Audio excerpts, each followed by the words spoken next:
নিরামিষ দিনে কি বানাবেন তা যদি ভেবে না পান, কিংবা রোজ রোজ একই খাবার খেয়ে যদি বোর হয়ে যান, তাহলে আজকের এই রেসিপিটা স্পেশালি আপনাদের জন্যে। এইটা আপনারা খুব ইজিলি বানিয়ে নিতে পারবেন, আর এটা বানাতে আপনাদের বেশি কিছু ইনগ্রিডিয়েন্টসের প্রয়োজন হবে না। তো চলুন, বেশি দেরি না করে শুরু করছি আমার আজকের এই সহজ রেসিপি। নমস্কার, আমি বিনু, কুক উইথ বিনুতে আপনাদের সবাইকে স্বাগত। এই রেসিপিটা বানানোর জন্য সবার প্রথমে আমি একটা মিক্সিং বোলের মধ্যে নিয়ে নিচ্ছি 600 গ্রাম বাসমতি চাল। এবার এই বাসমতি চালটাকে জল পাল্টে পাল্টে 3 থেকে 4 বার ভালো করে ধুয়ে নিতে হবে।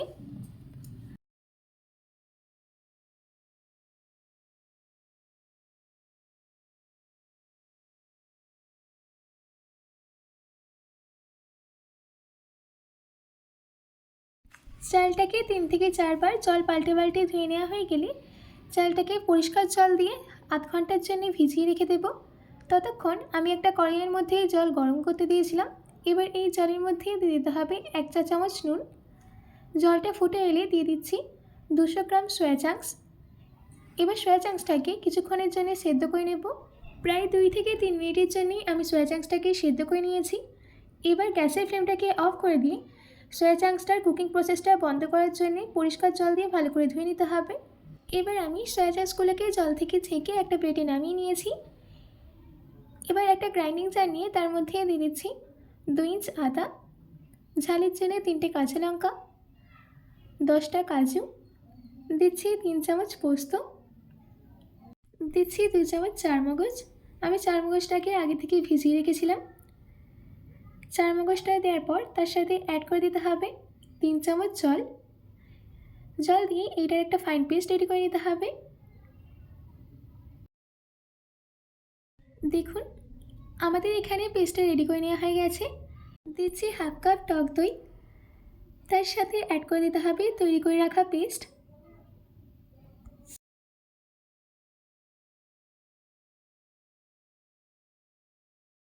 দিচ্ছি 1 চামচ গোলাপ জল, 1 চামচ কেওড়া জল। এবার এর মধ্যে কিছু বেসিক মশলা অ্যাড করে দেবো। দিচ্ছি 1 চামচ লঙ্কা গুঁড়ো, 1 চামচ ধনে গুঁড়ো, 1 চামচ জিরে গুঁড়ো, দিচ্ছি হাফ চামচ বিরিয়ানি মশলা, 1/4 টেবিল স্পুন হলুদ গুঁড়ো, স্বাদ মতো নুন। এবার এই সব ইনগ্রিডিয়েন্টসগুলোকে দইয়ের সাথে ভালো করে মিশিয়ে নিতে হবে। আমাদের এখানে সব কিছুকে ভালো করে মিশিয়ে নেওয়া হয়ে গেছে। এবার আমি এর মধ্যে সেদ্ধ করে রাখার সয়া চাংসগুলোকে দিয়ে দিচ্ছি। সয়া চাংস দেওয়ার পর সব কিছুকে ভালো করে সয়া চাংসের সাথে মিশিয়ে নিতে হবে। সব কিছুকে সয়া চাংসের সাথে ভালো করে মিশিয়ে নেওয়া হয়ে গেছে।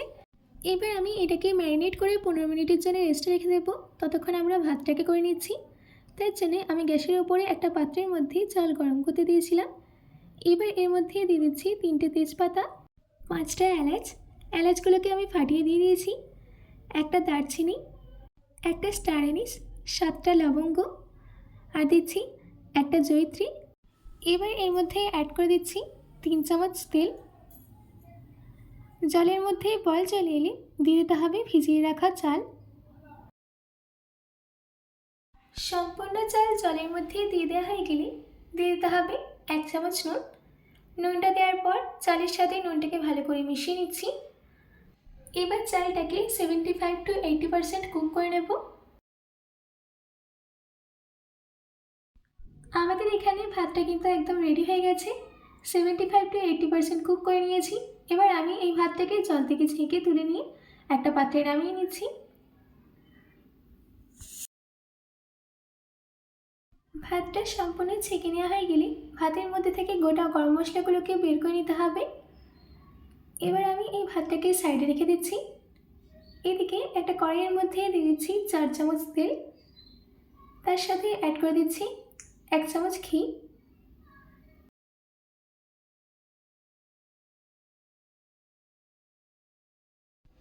তেল আর ঘিটা গরম হয়ে গেলে দিয়ে দিচ্ছি কিছুটা কাজু। এবার কাজুটাকে ততক্ষণ ভেজে নেব যতক্ষণ না এর মধ্যে কালারটা চেঞ্জ হয়ে আসে।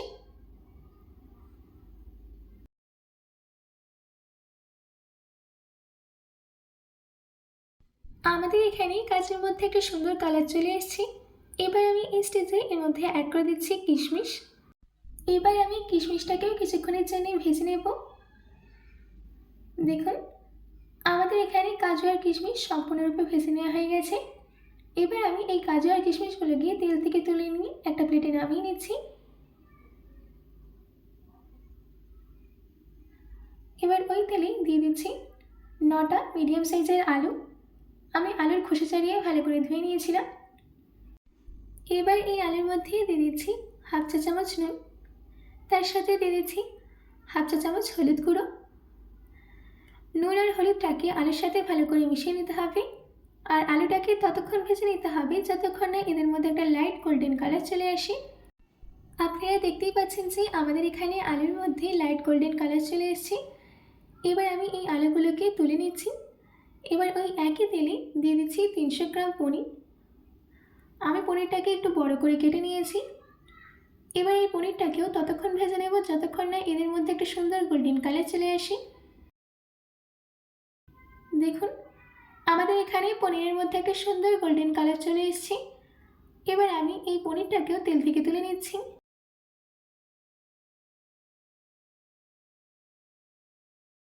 সব পনির তেল থেকে তুলে নেওয়া হয়ে গেছে।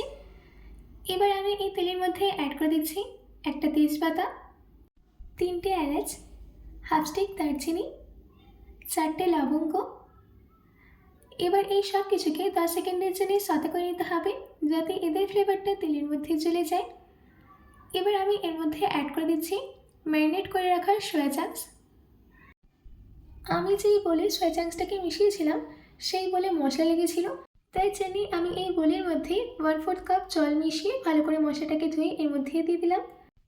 এবার গ্যাসের ফ্লেমটাকে লো মিডিয়ামে রেখে সয়া চাংসটাকে 10 মিনিটের জন্য কষিয়ে নিতে হবে। আমি যেইভাবে রেসিপিটা প্রিপেয়ার করছি আপনারা ঠিক সেইভাবেই করবেন, তাহলে দেখবেন যে দারুণ খেতে লাগবে। 10 মিনিট বাদ দেখুন আমাদের এখানে সয়া চাংসটা ভালো করে কষিয়ে নেওয়া হয়ে গেছে। এবার গ্যাসের ফ্লেমটাকে অফ করে দিয়ে এটাকে সাইডে রেখে দিচ্ছি।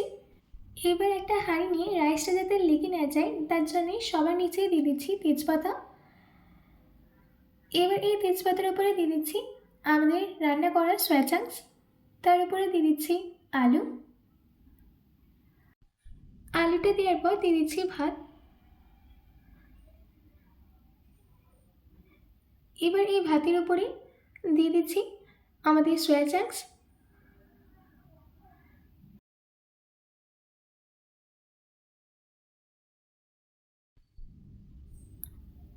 আবারও দিয়ে দিচ্ছি ভেজে নেওয়া আলু, দিচ্ছি ভেজে নেওয়া পনির।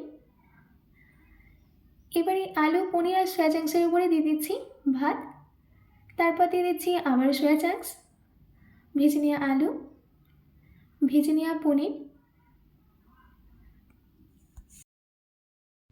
এবার আবার সবশেষে দিয়ে দিচ্ছি ভাত।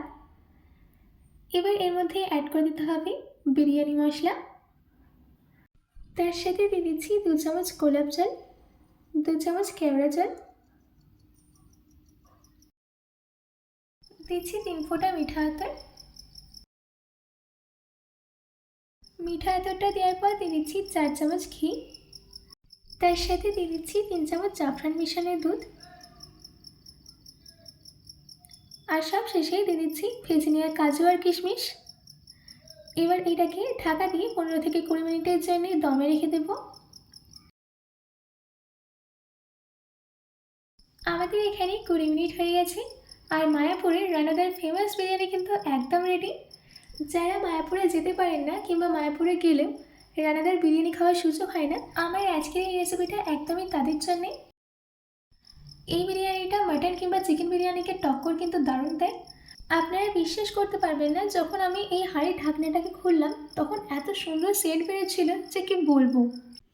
এই বিরিয়ানিটা বানানোর জন্যে আপনাদের আলাদা করে রায়তার কোনো প্রয়োজন হবে না, শুধুই খেয়ে নিতে পারবেন। তো আমার আজকের এই মায়াপুরের রানাদার ফেমাস বিরিয়ানিটা আপনারা অবশ্যই বাড়িতে ট্রাই করে খেয়ে দেখুন, দারুণ খেতে লাগে। আর এটা বাড়িতে বানিয়ে আমাকে অবশ্যই কমেন্ট করে জানাবেন যে কেমন হয়েছিল। আশা করছি আমার আজকের এই বিরিয়ানির রেসিপিটা আপনাদের ভালো লেগেছে। তো আজকের মতো এইটুকু, আবার দেখা হচ্ছে অন্য কোনো রেসিপি নিয়ে।